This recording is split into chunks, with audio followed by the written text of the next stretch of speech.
Hello everyone, welcome back. In this video we are going to talk about berserkers. Hello everyone and welcome. So in this video we are going to talk about berserkers, because we all have an image in our head of a berserker as a guy running around shirtless with a bearskin and an axe and being very good at fighting. And while this is mostly correct, there are some elements among berserkers that are kind of exaggerated or even completely false. So I basically just want to go through all the characteristics of berserkers and we'll see which one of them are true and which are false. So first of all, what are the characteristics of berserkers? So berserkers are of course known to wear bearskins or wolf skins in the case of Ulthednar, which is kind of a wolf berserker instead of a bear berserker. They're also known to bite the rim of their shield when they get angry.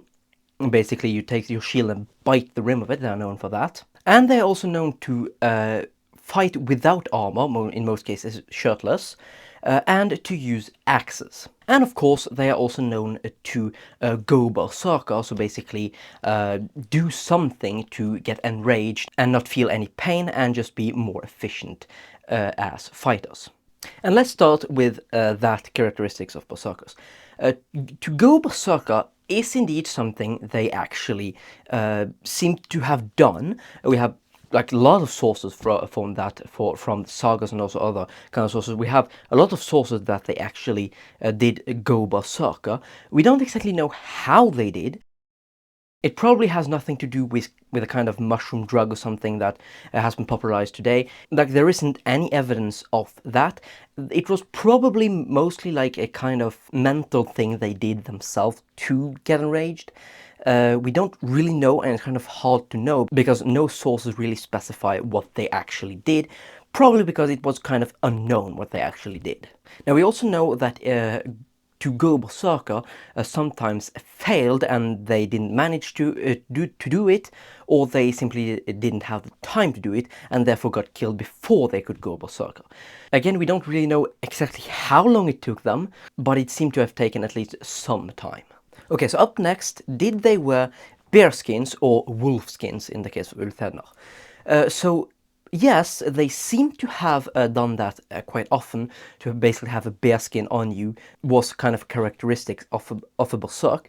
However, we also have some evidence of berserkers that doesn't seem to wear bearskins at all. For example, we have this figurine that I'm putting on screen right now that is showing clearly a berserker because he's biting his shield, but he does not have a bearskin in any sort of way on him. He seemed to have some kind of helmet, but no bearskin. So it seems to be something they did quite commonly, but definitely not everyone actually had a bearskin.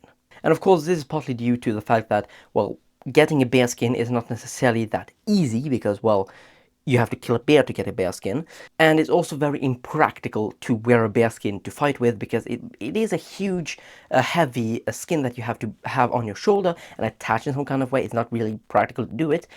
So from a practical point of view, there is very little reason to actually have a bearskin on you. But let's go back to that figurine I mentioned. So we have that berserker biting his shield. Now this is kind of a later figurine. I think it's between the 11th and 12th century, if I remember correctly. So it is showing a berserker with a Norman shield and not a classic round Viking shield or something like that. But it still seems to show a berserker. And as you can see, he is biting on his shield. That seems to be quite common among berserkers. We have lots of evidence from it from all sorts of sources, including that figurine, including sagas and so on.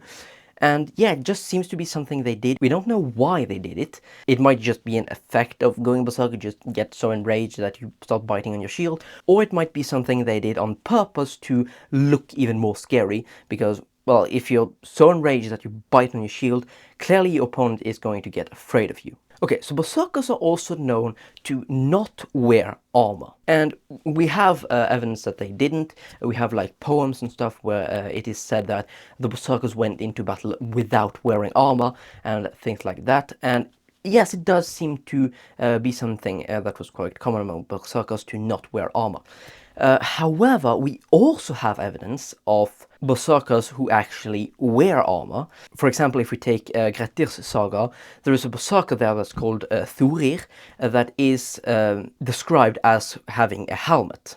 And there are also lots of other berserkers that are described as wearing armor or helmets or things like that. And then if we go back to our figurine again, well, the berserker seems to be wearing some kind of helmet, again, some kind of armor. Now, probably what happened is that the berserkers that could not afford like armor, like mail or helmets, would probably just remove their shirt, put on their bearskin, just to look scary and look like a berserker, while the ones that could actually afford these armors actually just use them because, well, clearly it's way better to actually have armor. Berserkers are also commonly known to use axes.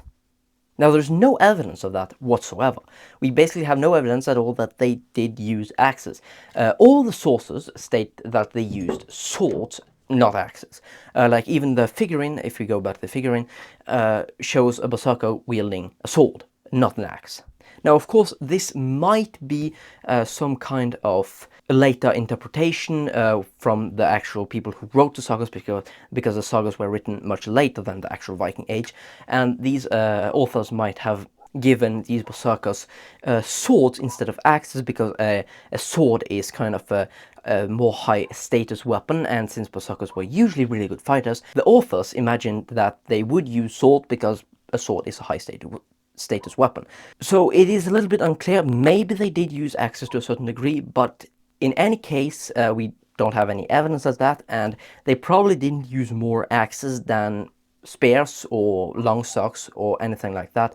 And all evidence show that the most common weapon was the sword. Okay, so now that we have a bit more of a clear idea of what a berserker actually is, we can start asking the question, well, did the berserkers even exist? Because yes, we have a lot of evidence of it, like the sagas, like the figurine I have been talking about all the time. However, we also have a lot of evidence of magic, of gods, and of monsters, which clearly did not exist. So maybe the berserkers are only part of that fantasy from that time and didn't actually exist. Maybe they were basically just some sort of a mythological symbol for something else.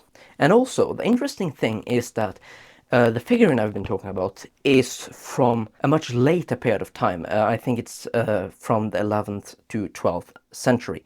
That is much later and might be an interpretation of the sources that are just fantasy.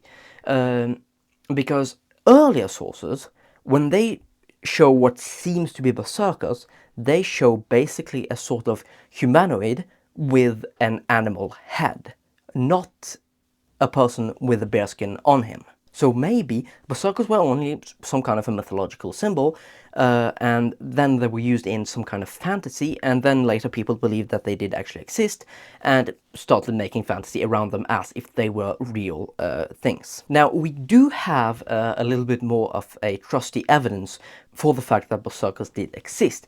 For example, the Icelandic law code has specific laws concerning berserkers. So clearly, if you make laws about something, it has to be real. No one today makes laws about dragons, because dragons don't exist, we don't need laws about them. So they did seem to have existed in some kind of way. Now, maybe it started out as just a mythological symbol for something else, and then some people in real life pretended to be a berserk even though that didn't exist, and just pretended to be enraged, and therefore exaggerating it by biting on his shield, for example, to just look more scary, and thereby gaining an advantage in a fight. Because if you think that you're going to fight an opponent that is really good at fighting and that seems to be completely enraged and stuff, you're more likely to get scared and therefore get a disadvantage in the fight. So that might be the case.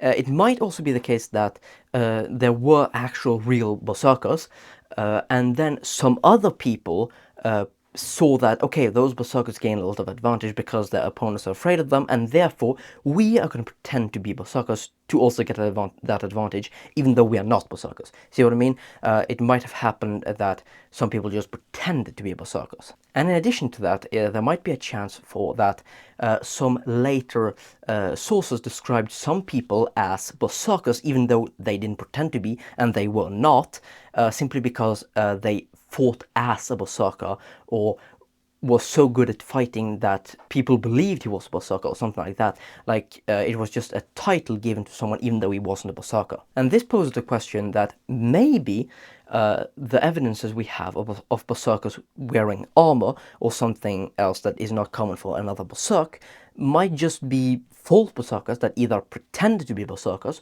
or that were not berserkers at all, but that just later authors called berserkers even though they were not. That might be the case, we don't really know, so maybe berserkers never used armor, always had bearskins or wolfskins or something like that, or maybe they did use armor. We don't really know. So in any case, we don't really know a lot about berserkers, and it might have happened that they only used bearskins and no armor, and it might have happened that some did use armor. We can't really know, simply because we don't really know what a berserker is, and if all people called berserkers are actual berserkers. So anyways, hope you enjoyed the video, and I'll see you in the next one.